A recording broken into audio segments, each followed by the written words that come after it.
Hi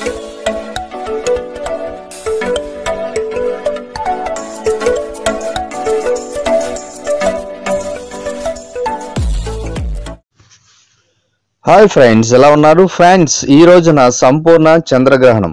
మరి మన భారతదేశంలో కనిపిస్తుందా? మరి నియమాలు ఏమన్నా పాటించాలా? ఏ రాశి వారు ఏ జాగ్రత్తలు తీసుకోవాలి? సో ఫ్రెండ్స్, నేను చెప్పబోయే టాపిక్ ఇదే.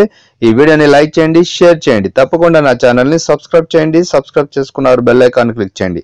అలాగే ఇప్పటివరకు సబ్స్క్రైబ్ చేసుకున్న వారందరికీ చాలా చాలా థ్యాంక్స్. ఇక విషయంలోకి వస్తే, ఈ రోజున సంపూర్ణ చంద్రగ్రహణం ఏర్పడుతుంది.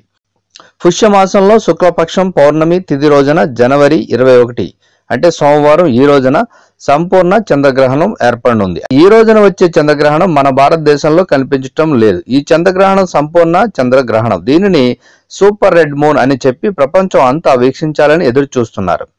ఈ సంపూర్ణ చంద్రగ్రహణం మన భారతదేశంలో కనిపించటం లేదు కాబట్టి మనం పెద్దగా టెన్షన్ పడాల్సిన అవసరం కూడా లేదు. అయితే ఈ సంపూర్ణ చంద్రగ్రహణం దక్షిణ అమెరికా, యూరోప్, ఆఫ్రికా దేశాల్లో కనిపిస్తుంది. ఈ చంద్రగ్రహణాన్ని రాహుగ్రస్త చంద్రగ్రహణం అని శాస్త్రజ్ఞులు చెప్తున్నారు. గ్రహణం అనగానే చాలా మంది భయపడుతూ ఉంటారు. మరి దీనికి ఏమైనా పరిహారాలు చేసుకోవాలా? గ్రహణ నియమాలు పాటించాలా? గర్భవతులు జాగ్రత్తగా ఉండాలా అనే సందేహాలు వస్తూ ఉంటాయి. ఈ చంద్రగ్రహణం పుష్యమి నక్షత్రం కర్కాటక రాశిలో ఏర్పడుతుంది. మన భారత కాలమాన ప్రకారం చంద్రగ్రహణం ఉదయం 8 గంటల నుండి మధ్యాహ్నం 1 గంట వరకు ఉంటుంది. చంద్రుడు మనసు మీద ప్రభావం చూపుతాడు కాబట్టి ఈ చంద్రగ్రహణం సమయంలో సింహరాశి, కర్కాటక రాశి వారు శివాభిషేకాలు చేయించుకుంటే మంచిది. మన భారతదేశంలో కనిపించకపోయినా మనఃకారకుడు చంద్రుడు కాబట్టి మానసిక ఒత్తిడి లేకుండా మనసు ప్రశాంతంగా ఉండాలంటే పరిహారం చేయించుకోవాలి. గ్రహణ పట్టు స్నానం, విడుపు స్నానం చేయవలసిన అవసరం లేదు. గర్భవతులు కూడా కదలకుండా కూర్చోవాలని జాగ్రత్త తీసుకోవాల్సిన అవసరం కూడా లేదు.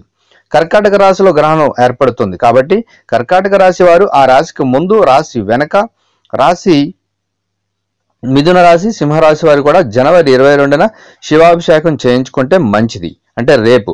ఒకవేళ అభిషేకం చేయటం కుదరకపోతే ఓం నమఃశివాయ మంత్రాన్ని 11 సార్లు లేదా 108 సార్లు పఠిస్తే గ్రహణం ప్రభావం తగ్గుతుంది. ఓం నమఃశివాయ మంత్రాన్ని గ్రహణ సమయంలో పఠిస్తే 1000 రెట్లు ఫలితం ఉంటుంది. సో ఫ్రెండ్స్, మరి ఇదండి. మరి పాటించండి. అలాగే మీకు ఈ సంపూర్ణ చంద్రగ్రహణం వల్ల ఏదైనా జాగ్రత్తలు తీసుకోవాలా అనే విషయాన్ని కూడా నేను చెప్పాను. అలాగే నియమాలు పాటించాలనే విషయం కూడా చెప్పాను. సో ఫ్రెండ్స్, మరి మన భారతదేశంలో ఇది కనిపించదు కాబట్టి మనం ఎటువంటి టెన్షన్ పడవలసిన అవసరం లేదు. Thank you for watching.